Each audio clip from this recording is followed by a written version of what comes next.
Morning. Good morning. Yeah.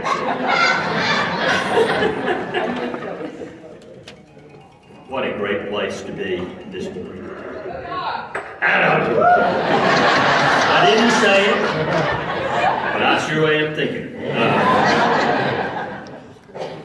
It is truly my honor to welcome you to this session this morning. I have something I want to tell you from my heart. When I took this job 7 years ago,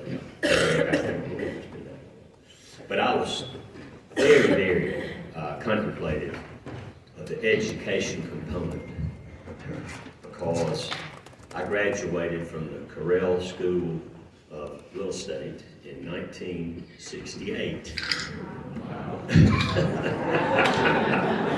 Hard to believe, I know. But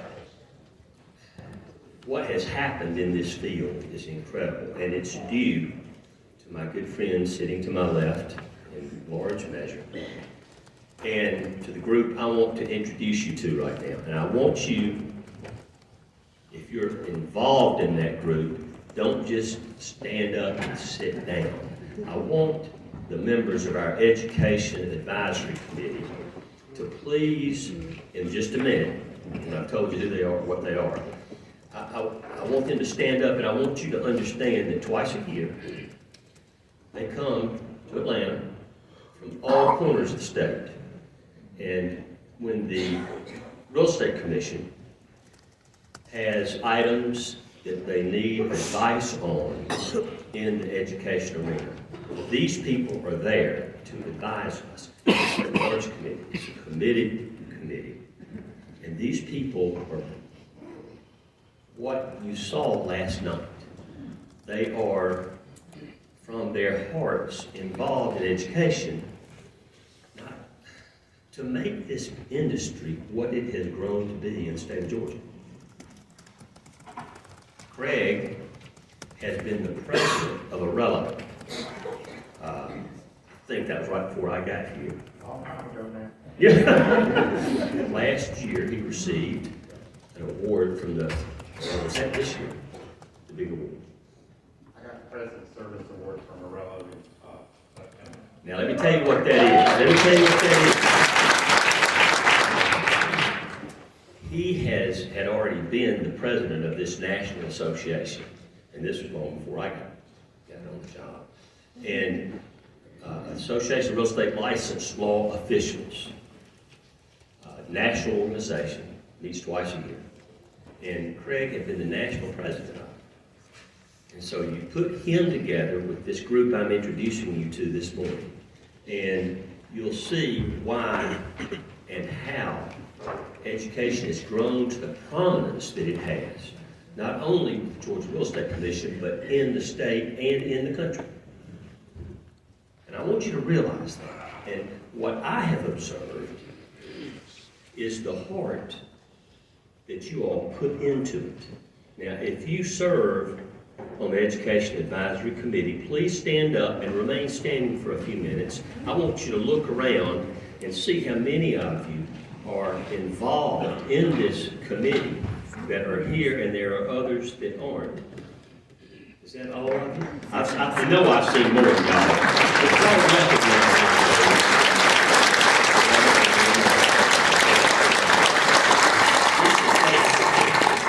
they're given so much, and they come time and time again, and once they're on, we don't hardly let them off. Isn't that right? So we want to recognize that group and thank you. Another big recognition. I want to thank Craig again. He was responsible for hiring our latest Director of Education.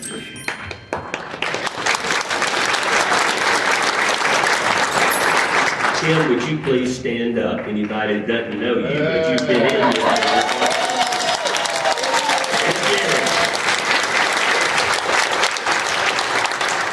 Craig and two other staff members at the commission did this job for about a year and a half, maybe 2 years, and it took 3 people to do it, mainly Craig, but he had some folks to call on to help him.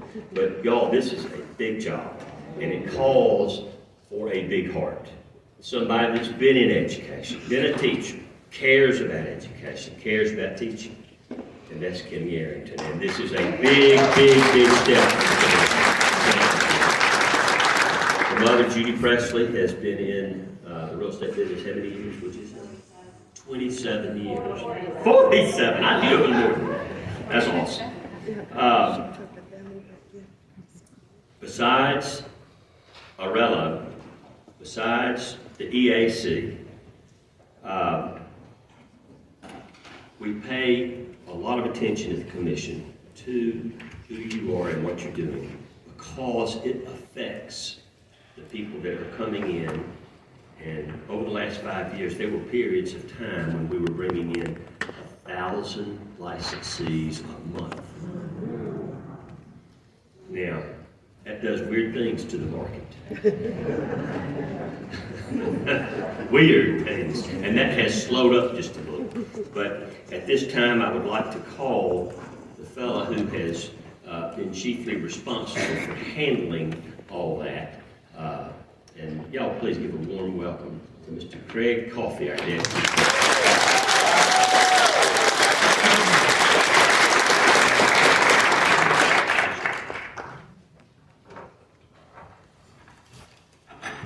How's everybody doing? Good morning. I love to be in Athens on the eve of the SEC championship.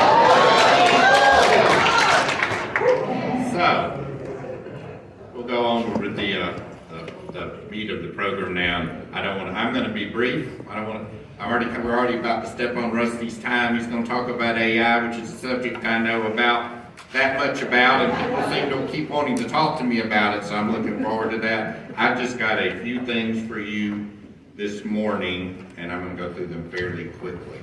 All right, a couple of things we've done since I've last seen you that I think will be of interest to you, will help you, and that will be able to use, not only as schools and instructors, but also as real estate brokers and salespeople, whatever your role is.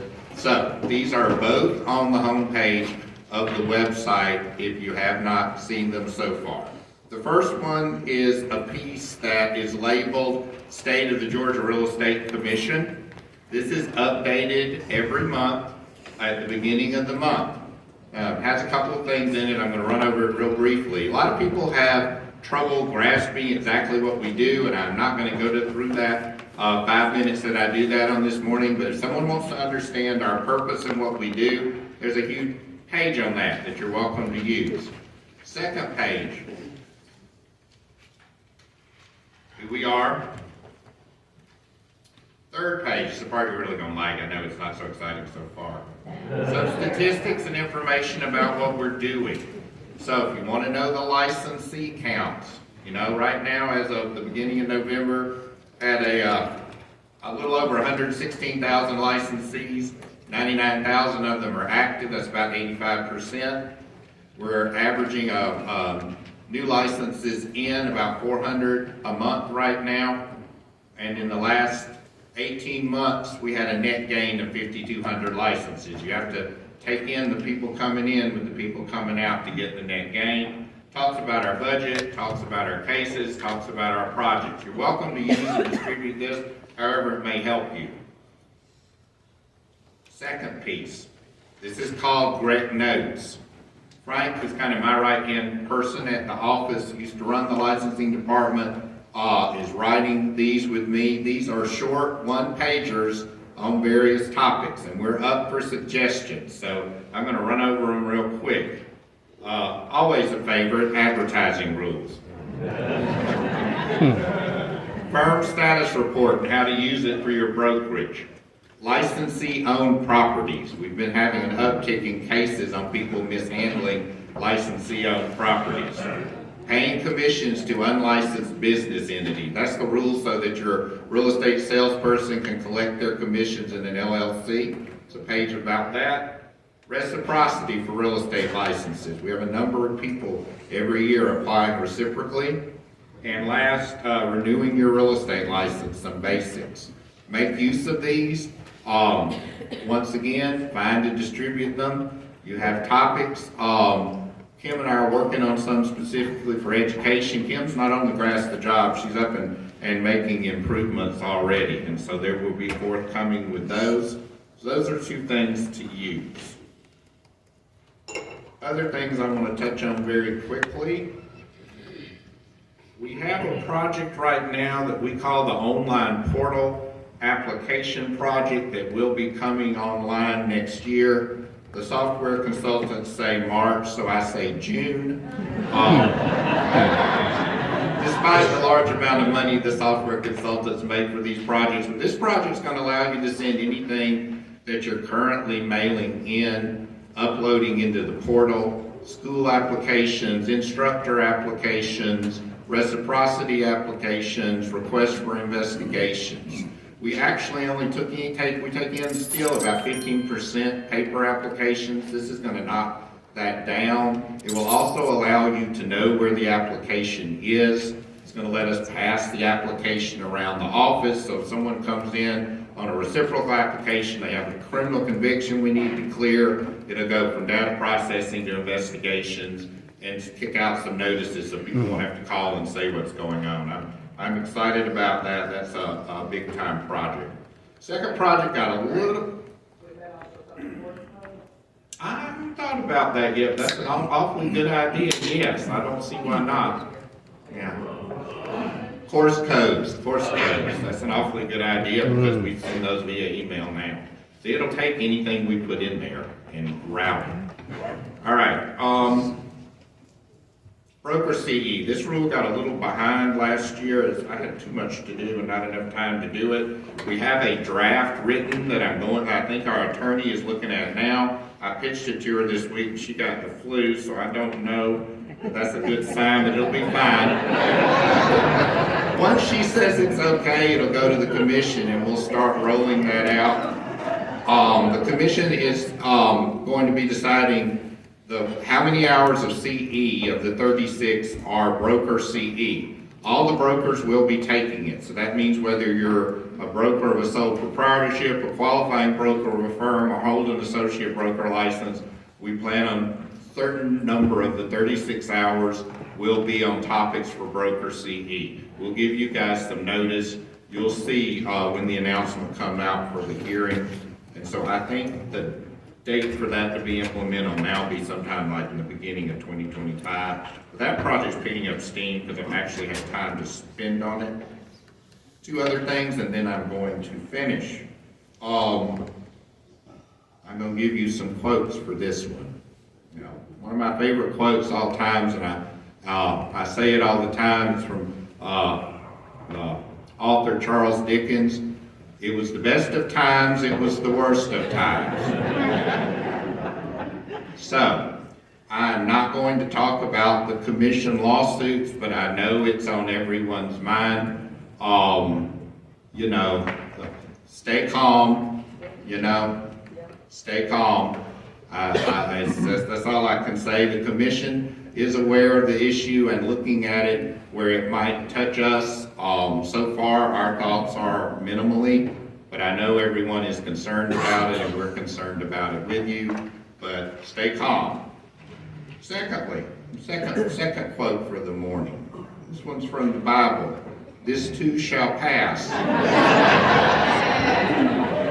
We have had, and I love Homan is a friend of mine, we have had some problems with PSI.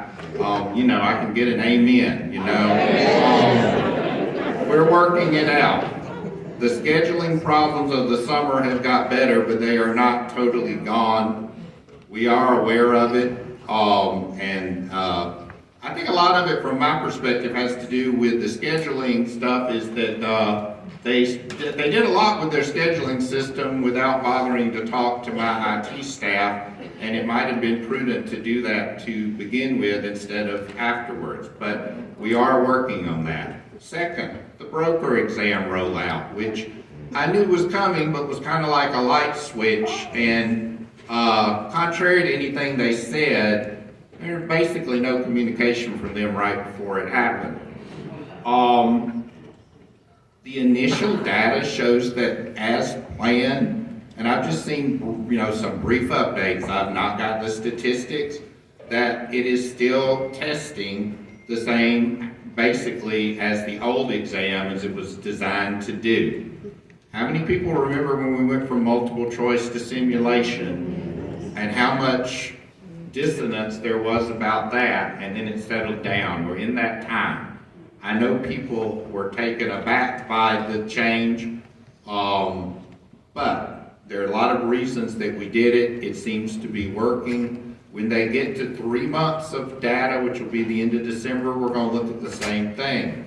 These test percentages, and all the times I've worked at the commission, they moved around a little bit between 70 and 75%. I know that seems a lot from certain perspectives, and when it's an individual, but in the end, it always comes out to about the same place so that we feel like the appropriate number of people are passing. I know it's hard when you're an instructor or running a school to have a difficult conversation with people who don't pass. I get it. We have those discussions too. I think the design of the exam overall, though, is sound, and we're watching the number of people passing. And I just have to say, and I'm not going to end on the downer note, but I just have to say that some people are, despite your best efforts, some people are not going to pass. And I understand that, and I feel empathy for them too.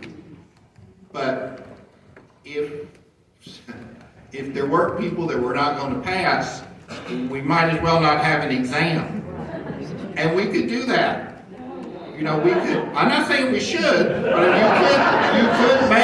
you could make a policy decision that everyone that takes the course should just get a number from us, right?